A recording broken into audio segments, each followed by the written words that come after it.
Hi everybody, we are live from the barn today, and today we're talking about rowels and some of the questions around should you be changing your rowels, what should you change them to, how do you know when it's time to switch, and we're going to answer those as best as we can for you. If you have questions as we go along, you're more than welcome to leave them here in the comments and we'll try to get to them while we're live. If you're watching the replay, we will try to circle back and get those questions answered as well. If you have a question for us for a future live, we're on here every Thursday at noon, almost every single Thursday at noon for 2.5 years now? No. Yeah, I think. It's been quite a while, yeah.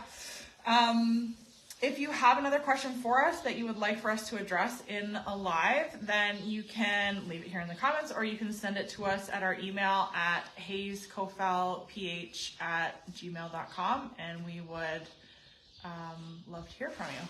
It looks like we have just a little bit of a audio thing going on. There we go. Oh, that is working now. Okay, so Heidi's question was, should I change my rowels and what should I change them to? So do you want to explain a little bit about different rowels and why somebody would change them? So the biggest thing with the different rowels, 99% of people when they go to buy them and they walk into a tack store, the first thing they see is a small little rowel, and the cashier, the salesperson helping them, says, oh, these are a great little starter rowel. They're great for beginners. Yeah. Small is aggressive. This is the easiest way to think about it. Little tiny rowels are not the best for everybody.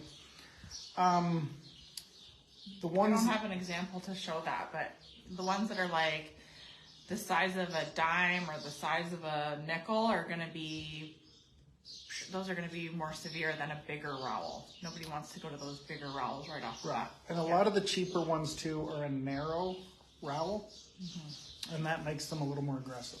Narrow meaning, we've actually talked about this on a live before, but narrow meaning if you look at the rowel this way, this one's a nice thick rowel. We're talking about if it's more narrow this way, really thin. So when we start out with everybody in the riding with spurs, we always hear the same thoughts from the people. They don't want to ride in a bigger spur because they're concerned, that they're going to mess it up, they're going to do whatever. There's 100 different ways they think about Hurt this. their horse, get the horse kicking out. Right. Rowels and spurs are the exact same as bits.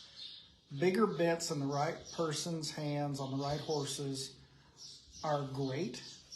And if you're using them wrong, they're horrible. Learn how to use them is the gist of it. Sharp spurs aren't bad on the right horses, just the same as, sharper bits aren't. I know that's not popular with everybody, but this is what we do for a living. We ride horses all day long. It's a reality, yeah. It's the way it is. Yeah. The thing with the spurs when you go sharper is you just don't have to use them as much.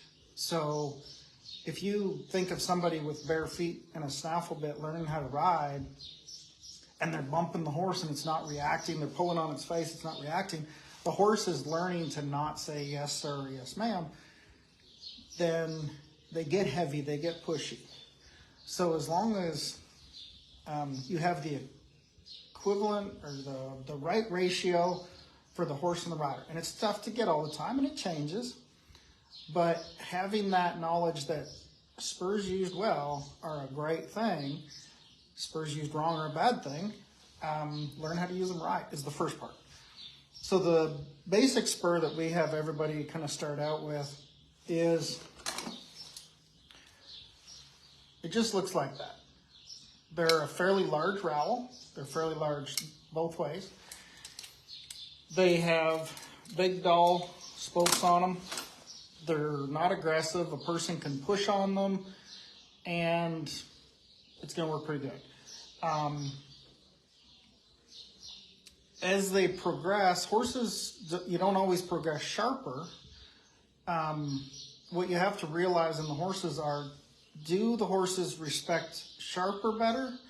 Or sometimes they respect a bigger slot through here where when you roll it on their belly, it makes kind of almost like a ratcheting feel where it goes dun dun dun dun dun.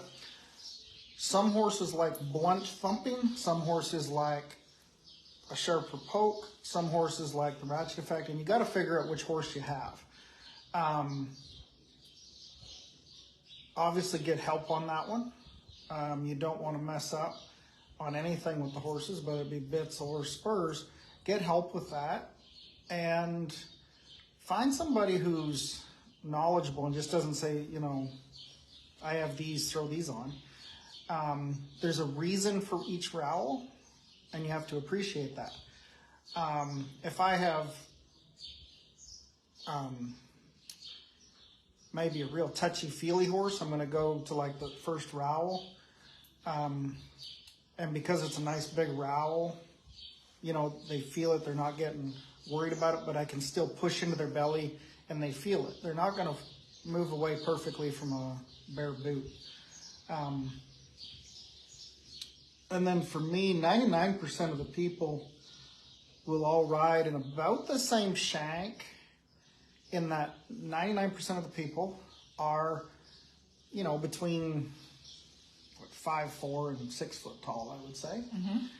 You know, like there's not a lot of changing in their spur shank to the thing. As I say that, and I see on here Morris and Shelley Price. Shelley, you know, was not the longest legged rider, and her husband Morris was very long legged. Either end of the spectrum. Yeah, they were definitely the odds ends of the spectrum. You know, so most people are going to ride in a standard shank, and then the same as you can venture into like the old equitation shank that were a little longer and bent in, if you like that, or some people like shorter, some people like longer. And all of that, a lot of that goes not only so much for your own leg, but I think how that horse's belly comes down around that side to where your leg kind of lays on them. You know, long always isn't better, but if you're really long-legged and your horse is a little bit small-bellied, you need a little bit to get them up into there. I don't think the shank is as important as rowel. You know, not saying it doesn't come into play, but I think definitely the rowel is the more important.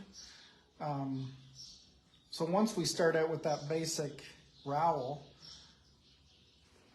which was this one again. Yeah. Then we start to get a good idea of like the horse and the rider.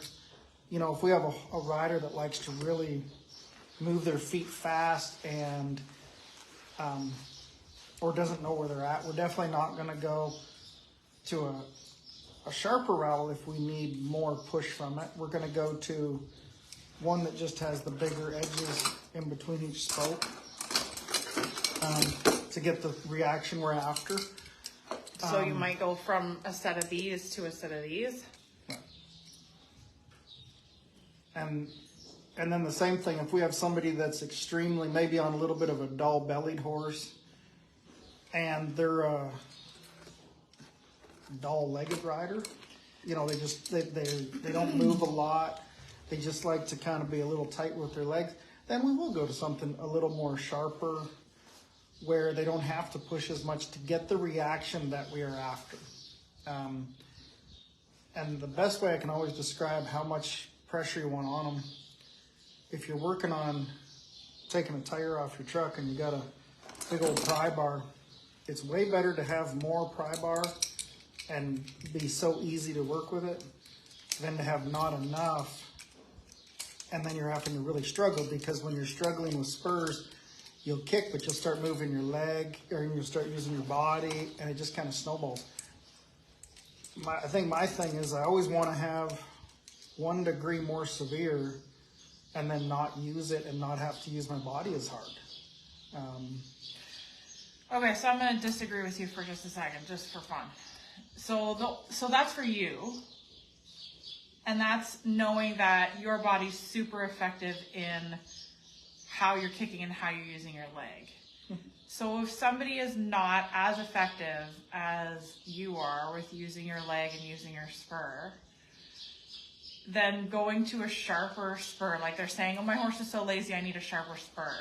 They can get into trouble there because they're going to a sharper spur instead. And so maybe they are going to do less kicking, but they're still not using their leg correctly, or still not using their seat correctly, or they're still getting in their horse's way in the way that made their horse feel like being slow and pokey. So in that case, going to a sharper spur might not be the answer. Well, learning how to use your spur effectively is your best. So that's where it gets really tricky. So when somebody says, should I be changing my spur, what spur should I go to try to give a really simple, straightforward answer is really tough, right? Because it really depends on the rider using their body really to a high degree of difficulty before we can say, okay, you know, you're doing a lot of parts right. Now let's experiment with that rowel and see if we can make a change there so that you don't have to be putting yourself out of position so much by using your legs so much. Is that fair?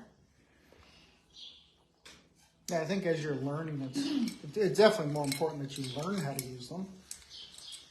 So I'm not disagreeing. I mean, you need to use I get what you're saying, I just need to using a explain. sharper spur. Yeah, but I'm thinking the people that are watching this, and for Heidi who asked this question, if she's been riding in one rowel, how does she know that she needs to change it, and how does she know what to change it to? So that's Changing super them, tough. I think, is a whole different topic, because on somebody who has broke horses and is riding all the time, I always joke I have a rule that I don't ride in the same bit all the time, and I don't ride in the same rowels all the time.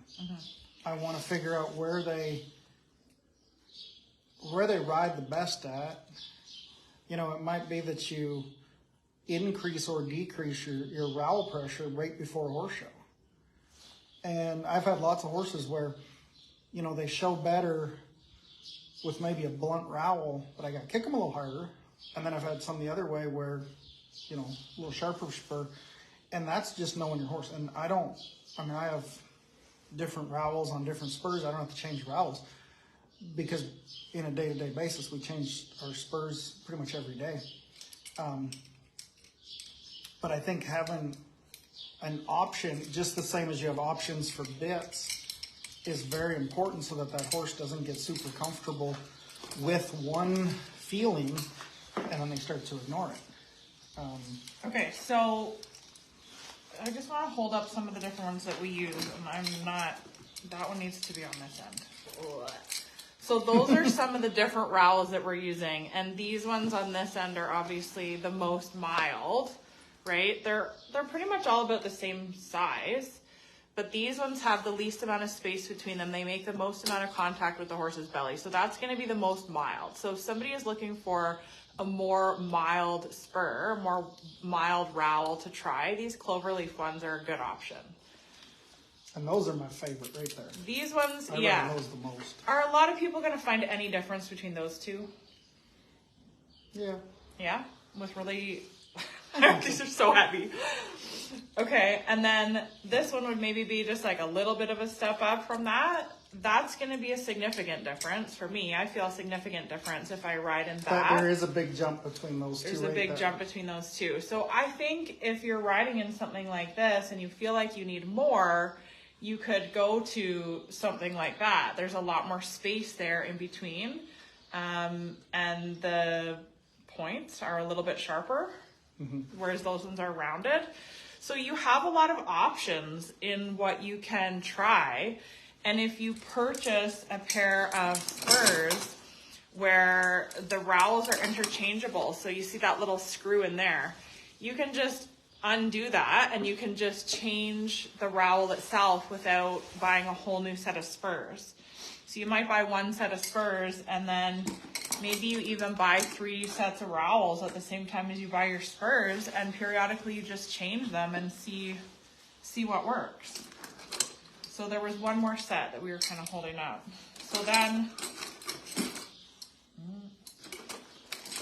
if you're into this set, and that set feels like it's not enough, then you could try a set that is like that. I wouldn't go directly from some of those more mild ones to one like that without experiencing a bit of an adjustment period probably from your horse.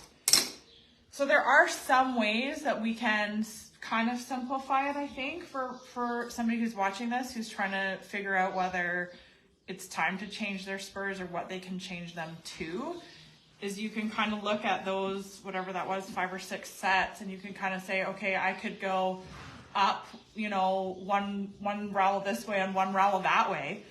And what are rowels, like $10 or something? Like, they're not very much. And that would be a great way for you to play around and, you know, kind of see what works for yourself and for your horse without having a big dramatic change. Would you agree? Yeah. I think another one that's worth saying too, and this is not really on the thing of what rowels to use or whatever, but sometimes people will come to us with the horse that, you know, maybe just doesn't respond as well as in doing things. And you can do things to the rowels too that alter how that horse reacts to them. And it has nothing to do with the rowel themselves. In that you can either drill out that center hole a little more, which gives a little bit more life to the rowel. Or another one, I haven't had a pair for years, but you get somebody to cut that circle into a square piece. And as that moves on the horse's belly, it makes some life. There's different things you can do and try, but that's kind of here and there. It's just kind of useless information. But the bigger hole in the middle sometimes makes a rowel so the horse feels it coming a little better if you're a little unsure with your leg. I think that's another one. Okay. So let's say you're riding 2-year-olds. What rowel are you going to use the most of? Whoa, I'm going to get all these up here. Oh, you're going to use that rowel the most? I was trying to help you hold it. I think that's the one I use the absolute most. I use that 2-year-olds a lot. You know, it's kind of my go-to. That's what's on my foot right now. It's just kind of a nice all-around little spur. You know, you can, if you move it up and down the ribs, or front to back on the rib, you can get them to kind of respect it a little more. And if you stay up and down, you know, they'll just respond to it. So that's kind of the general, I think that's what everybody kind of starts with. And aged show horses, like show horses that have been through the pen a whole bunch of times. What are your most common sets of rowels that you're using? I'm gonna say like just kind of that one like that, like a little 12-point. Okay. I think that's kind of the, you know, especially if they're kind of older and there's maybe just. And they're not sharp. Like, I don't know if they look sharp on the thing, but they're not sharp. They don't hurt at all. They're quite blunt, but there's space in between them. I feel like those ones have a lot of good life. You know, the horses stay good on them for a long period of time. I don't leave them on there, you know, for their whole year because I'll go back and forth between the dollar rowel. And the main reason I want to go with one of those on maybe some of the older horses is like when I move their belly over to change leads, they respond to it a little more. I want to be thinking pretty it up, not, oh, is he going to move his belly over? And I think that's the biggest thing. You know, and all these, like all the rowels, I mean, I think one thing that, especially the English people coming into the Western world, they all think, you know, these big rowels are tough, but these are actually a lot nicer. Like I've seen some nasty little English spurs. I've seen nasty Western spurs too. But, you know, they have a little different look than the English spur.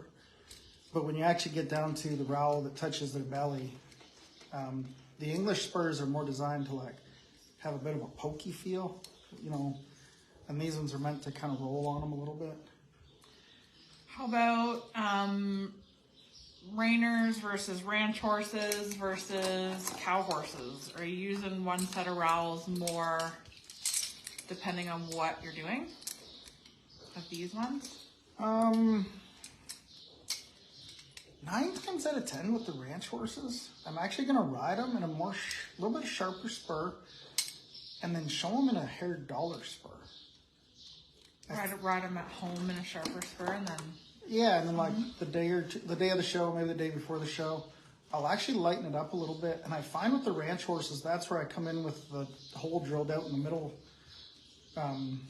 You know, or if them rowels are just older and a little worn out. It just allows that horse to know your foot's coming a little more. Them ears stay forward. They stay forward in that bridle just a little bit differently. I don't do that. I never switch my stuff right before I show.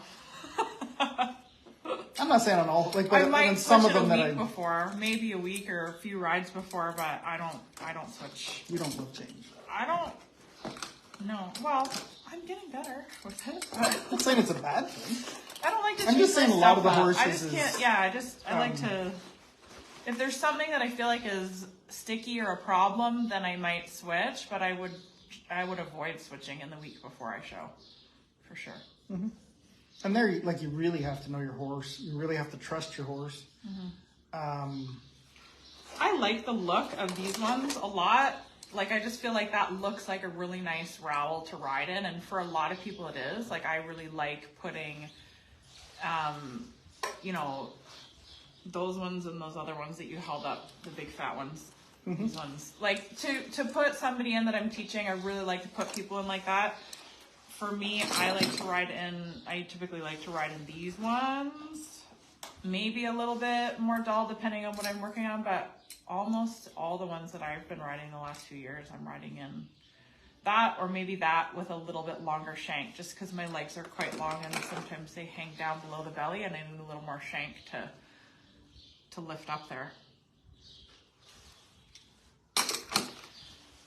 I don't even know if that answers Heidi's question. It's really, really hard to change them. It's really hard to tell somebody when it's the rowel that's the problem versus when it's just their body, or when it's, you know, is your horse lazy because you need to feed it better, or I'm not saying this about Heidi, but you know, there's so many things, so many variables, right? But I think if you get yourself a nice set of spurs, like these are a nice set of spurs, and you can change the rowels on them, and you just go a little bit, you just change that a little bit, one way or the other, then without getting yourself into trouble, you can kind of figure things out. I think people get themselves into trouble when they try to go from dull to sharp. They try to go from one like this to one like this right off the bat, and then or you have one that's even sharper than this, right? A lot of people think they need a really, really sharp. Yeah, that one is quite sharp. You know, and there is a time and a place for it, but if this rowel is the one that you've been riding in, probably that one is not the next one to go to. And if you're frustrated, don't go bigger spurs. Okay, I got one more question for you, and then we should probably try to wrap this up. Do you ever ride with one rowel on one foot and another rowel on the other foot intentionally? I have had, because I've been very tempted to do that, and I've never actually. I don't know if I've ever actually done it. Have I ever actually done it? Maybe I have. I had a stud horse years ago that I showed a lot. You showed with like a rock grinder on one side and something more dull on the other side. He was touchier on one side and he was on the other, and he would always run a little bellied over the one way. And I mean, we'd school on him, mm-hmm. and I always showed him with two different spurs on. Or I shouldn't say I always did, but at the end when I knew him enough, showed him with two different spurs. I don't advise training in it. I didn't at home, but it just made him stand up straight. Okay, what about if somebody has one leg that is weaker than the other? Is it advisable to ride in spurs where one rowel is sharper than the other? I don't think so. I don't either. I feel like that's a thing of hit the gym, work with it. If it's a legitimate deal, then like a legitimate, like you've had a physical problem. If it's a physical limitation and somebody literally has a lot less strength with one side than the other. But I feel like I still don't think you're better to have two different rowels most of the time. You're better to use your reins to slap them on the butt or something to get them going. I don't know about that, but I feel like you're better to work at it than to try to. And then if you go to show and you need something, like you absolutely have done everything you can, but that's the trick. You have to know you've done everything in your power to do that. Then switch it. Like, and the same with that old stud horse I used to ride. I mean, I mean, he'd do 3/4 of the pattern with me pushing on that one leg, and that's why I was like, okay, this is not working. I need him to not push, and it works. The other thing that I think is neat with the Rowels too, I guess I just threw them in here, but you can kind of customize them a bit, which I think is not. Oh, like style-wise. Yeah, like you can get, like we have Rowels that have like little hearts on the inside. We have some that have like the heart club, like a deck of cards. Spades, yeah. And that's another one too, is a lot of them you can get will have the same feel to a horse, but you can customize them for you too. And I think, when you're buying anything, that's kind of fun. But I mean, to get to Heidi's thing, I think it's the same as bits. When you change something on a horse, they are thinking and focused on that piece of equipment more just as a person. You would also. So if you're having a dull horse or the opposite way, and you change your rowel or your bit, the horse thinks about that because it feels different to them. Their brain is a little more focused on that thing. So if you're running into, you feel like you're just dying out, just change it. Doesn't always have to be sharper or duller. Sometimes even just a different feel, but the same pressure on it will allow that horse to think a little bit. And that's where I like coming in with drilled out holes in the middle, anything where they think. And I think that's more important. But I think for anybody that rides a lot of horses, have 2 or 3 pairs of spurs, just the same as 2 or 3 bits. Is great. Yeah, I if mean, you're if riding not, a lot you of can horses, switch them out. having whole separate sets makes sense. If you're not riding a ton, then just swapping out the rowels makes sense. But if you're riding a lot, then you can justify having multiple pairs, because then you don't have to be switching the rowels back and forth. You just steal mine. Yeah, Fair enough. works out pretty well. Except for when you steal them back off my boots, and then I have none on my boots and I'm raging. Yeah. Okay, I don't know if I saw any questions on that, but hopefully that answered those questions for you. Hi Erin, hi Rose, hi Betty, Jim, Leslie, Shelly, Pauline, Brianne, Jody. Okay, I don't think we have any questions there, but if you guys have questions, this was a hard one to really simplify. So if you have questions, definitely leave them for us, and we will do our best to get back to you. And we will see you next week with another question. You have something to add? Yeah, just a quick thing to add, which I think is like when you talk about like they have different spurs for different horses. One thing that I think is interesting too is how much genetics play a part. Not every horse bred the same has the same spurs and likes the same stuff, but when you ride the same breed of horses over and over again, you get to feel like when they like different spurs, whether like a young horse needs a little more and then less later on. Genetics plays a huge part of that. And I think because the genetics comes in with their brain, how they like to be trained on. I think you really got to know your horse. I guess that's what I'm trying to say. Know your horse. Know where he likes it. Okay, 3 most important things about rowels, just to sum up. If somebody's watching this and their head's spinning, 3 most important things to know about rowels. Have them on good spurs that you bought from us. Does that count? Sure, yes. Good spurs are important on the rowels. They sit on the boot yes. Quality is always and they the most hang there well. thing. They're the right size shank. They fit. They work for what you want to do. Have 2 or 3 pairs. Have the ability to change. Like Monday morning when all the colts are a little fresh around here, I don't wear spurs. I doll them out a little bit.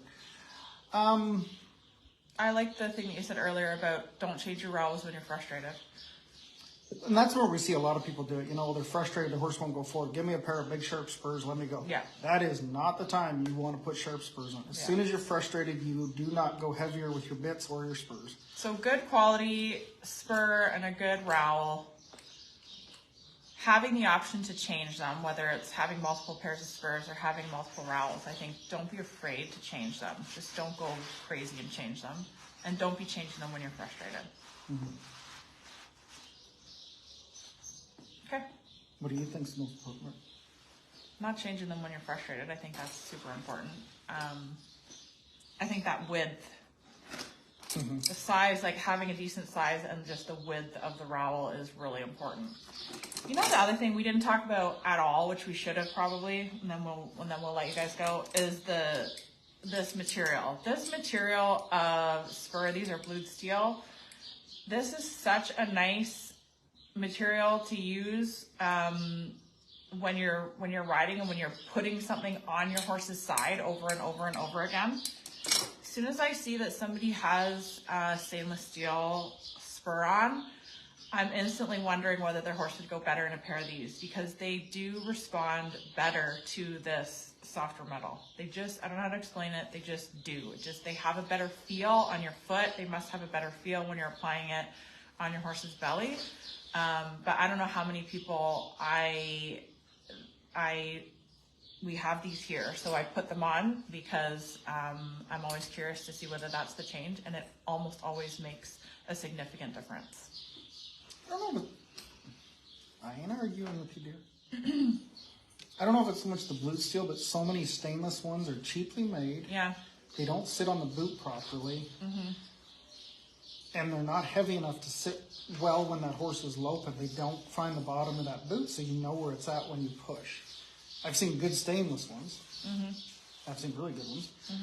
But 99% of the time, everybody cheaps out. I mean, these things aren't expensive, but they cheap out to like the $5, or it's not $5 anymore, but no, they'll pay the same. TSC Yeah, they'll specials pay the same for a pair from. and they don't sit right, and the shank isn't the right length, and